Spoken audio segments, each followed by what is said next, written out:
today because we wanted to, on our fifth Sunday, we wanted to really get into more of the more intimate time of worship, and so we're going to do acoustic stuff, and we wanted to take this time to share in communion.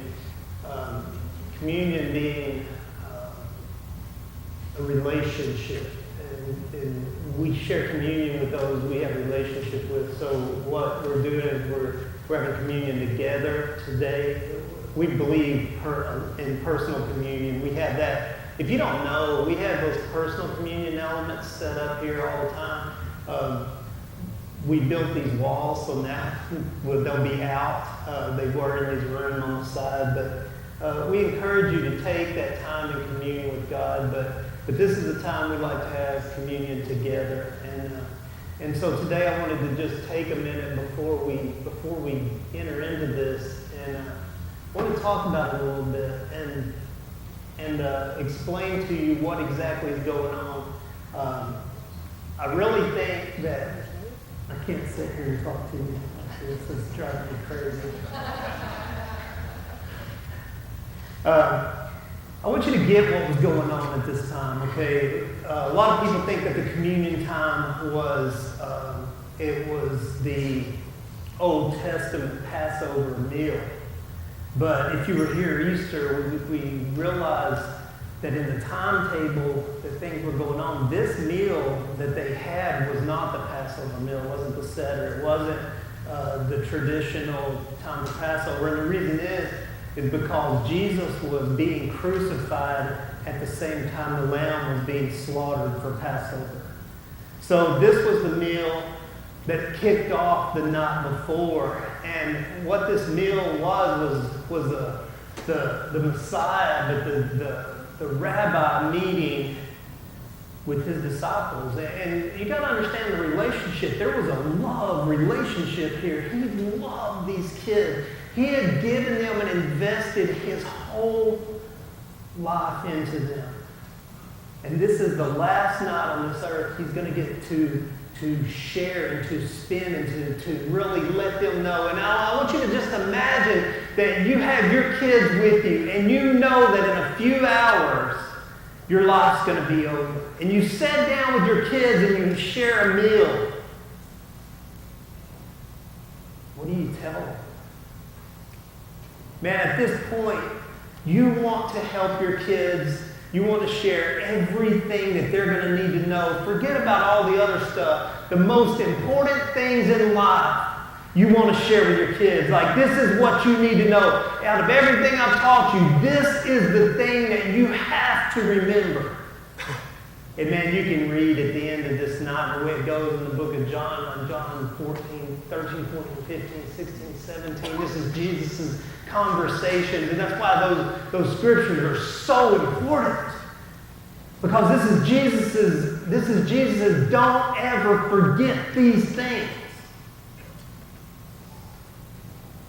And then the evening starts, and it's funny because everything gets turned on its head this night. You got to remember, in the culture of the day, the rabbi was the most holy person, the most famous person in the whole community, the most powerful person in the community. But when this night starts, everything kind of turns because the most powerful person, the rabbi, hits his knees and starts washing the feet of his disciples. The greatest of these serves the least in the room. It's an amazing thing. It's an amazing event because the rabbi should never be on his knees before the disciples, serving them, washing their dirty, nasty feet. They really walk around in sandals like, cow dung, everything else. They're kicking around their feet. These are some nasty feet. And Jesus gets on his knees and he starts to serve them. It's amazing. And then as they have this meal and they're reclining at the table and Jesus is telling them all of these things, it gets really serious and real somber. And Jesus takes his cup and he looks at it. Imagine he's got this gaze and just stare into it like, wow, this is it. Because he goes on in the book of Mark and says, we won't share a meal again until it's in the kingdom. Like, Jesus knew this was the end.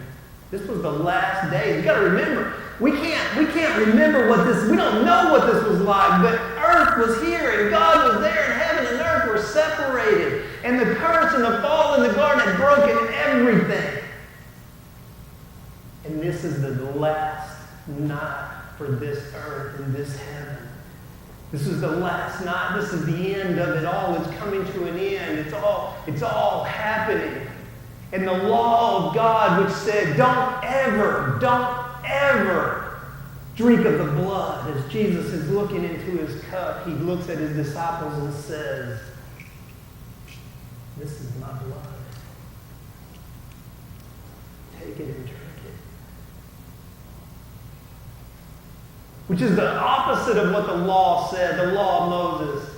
But see, the law of Moses was talking about a sacrifice that had taken on the sins. And the blood of that sacrifice was contaminated with the sins. And so you wouldn't touch the blood, you wouldn't drink the blood because you would be taking back the sin. But this sacrifice would be totally different. See, this sacrifice wouldn't remain dead. This sacrifice would overcome death, hell, and the grave. This sacrifice would be back alive again. So the death blood that was in the old covenant now becomes the blood of life. And he says, take this cup and drink it. He said, take this bread as he breaks it. He runs it through his hands and he breaks it. He hands it to him. And they share this meal and he says, this is my body. And it's broken. My blood is poured out and my body is broken. And I love the way Mark says, he said, this is the new covenant. Do you get that, man? This is the new covenant. The old covenant is coming to an end, and there is a new covenant. And this broken body and this poured out blood is the new covenant. The old heaven and the old earth are passed away, and everything is new. Everything is new. This is the new covenant where God and man dwell together.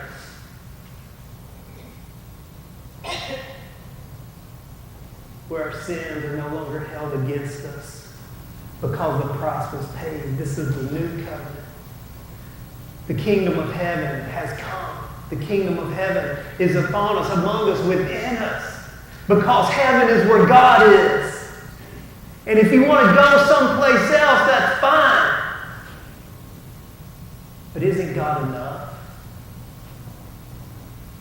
See, this always puzzles me. People get real angry when you tell them the kingdom of heaven is at hand. And I have to say to that, isn't heaven where God is? And if so, isn't that enough? But we painted heaven to be a picture that fulfills every desire of our flesh. Think about it. The picture we painted heaven is all about us. Where we don't suffer anymore, where we don't hurt anymore, where the streets are gold and the gates are pearls and the mansions are hilltops. But isn't that really just about satisfying our flesh? And if we're alive in the Spirit and made alive in the Spirit, wouldn't God just be enough? See, He is life, and until you get that, man, you're going to chase things in the flesh. He is life. And He is life because of the new covenant.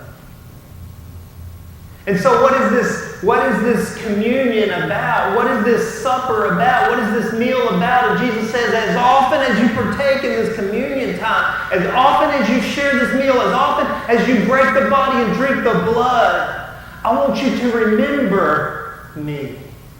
But not in an egotistical way, like I'm so good and you should remember me forever because of this or that. Jesus was being very specific. His character and his nature were shining through. It was coming through as he was on his knees serving, as he was breaking bread, as he was laying down his life. He was showing us that there is a different way to live in this new kingdom. In this new kingdom, the greatest are the least. The first become last. Those who try to keep their life lose it, but those who lose their lives gain everything. This is a new kingdom.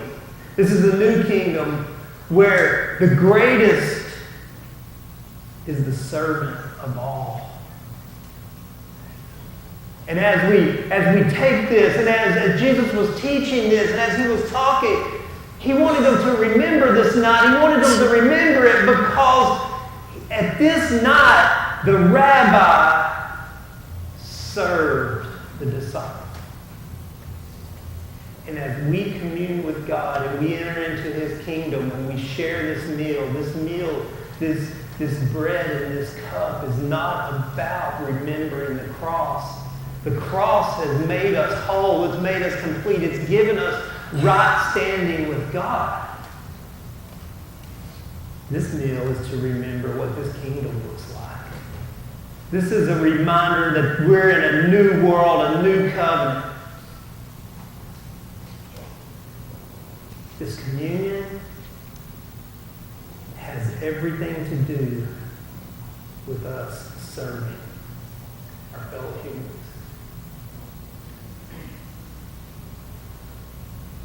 This is us following the example of Jesus. Instead of us becoming great, instead of us having a religious communion off where we're better and holier than them because we do communion this week or that week, or we do it every Sunday, or we do it closed, or we do it this way, or we do it that way. It has nothing to do with all this religious junk. What this is about is us drinking this and saying, I'll lay down my life for my friends because Jesus said there is no greater love than that. As we take these elements, we're taking a commitment and a covenant that we're going to partner and walk with God, being his hands and his feet and his arms to serve a world that is crying out for him. This is about us becoming less and not winning at everything. But this is about us turning the other cheek.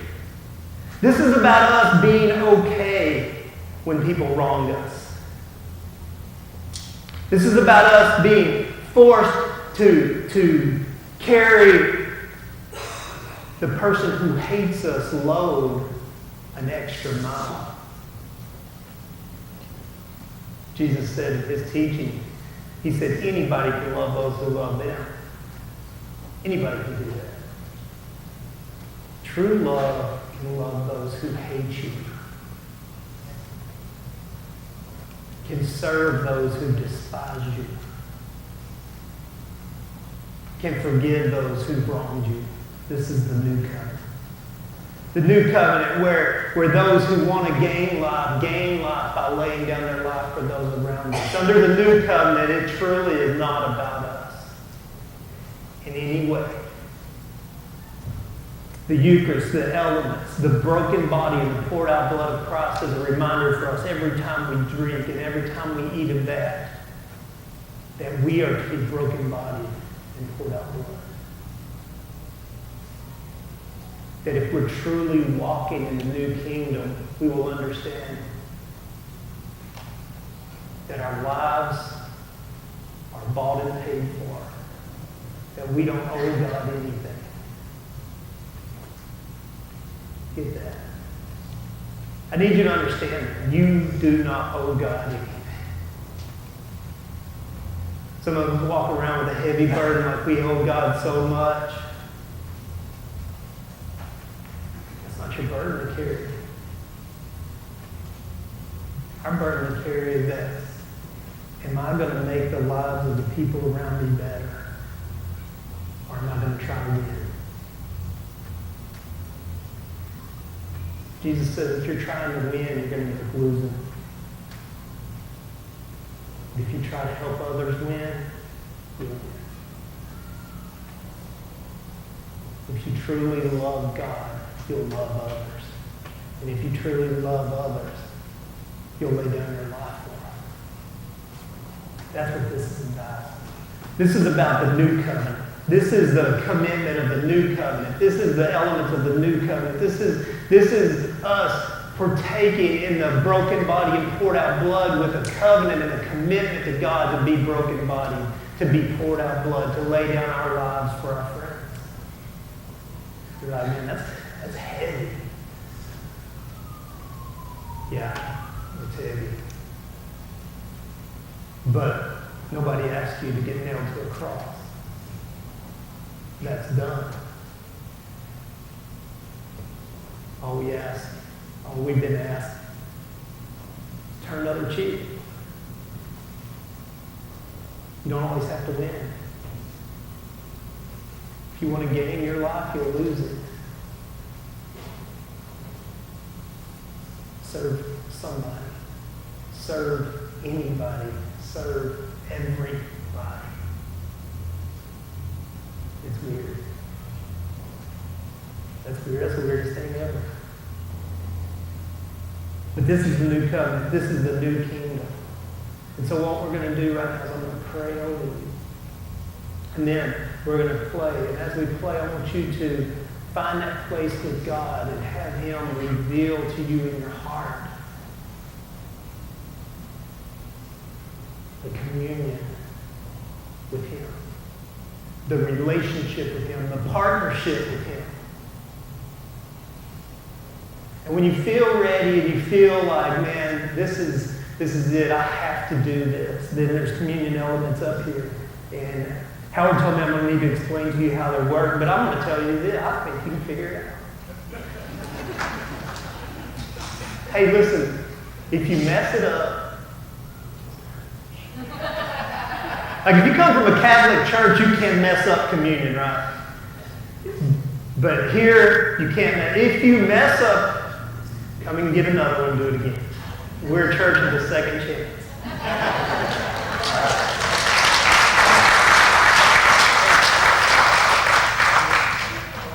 I just want you to know why we do this, man. Why we do this is we are so committed to God's kingdom.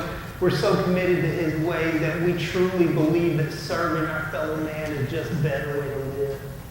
We believe wholeheartedly that laying down our lives for our friends is a better way to live. That not winning, but helping others win is a better way to live. This is the new covenant. This is the new kingdom. This is the communion between God and His people. So let me pray over you, and then we'll just continue worshiping together.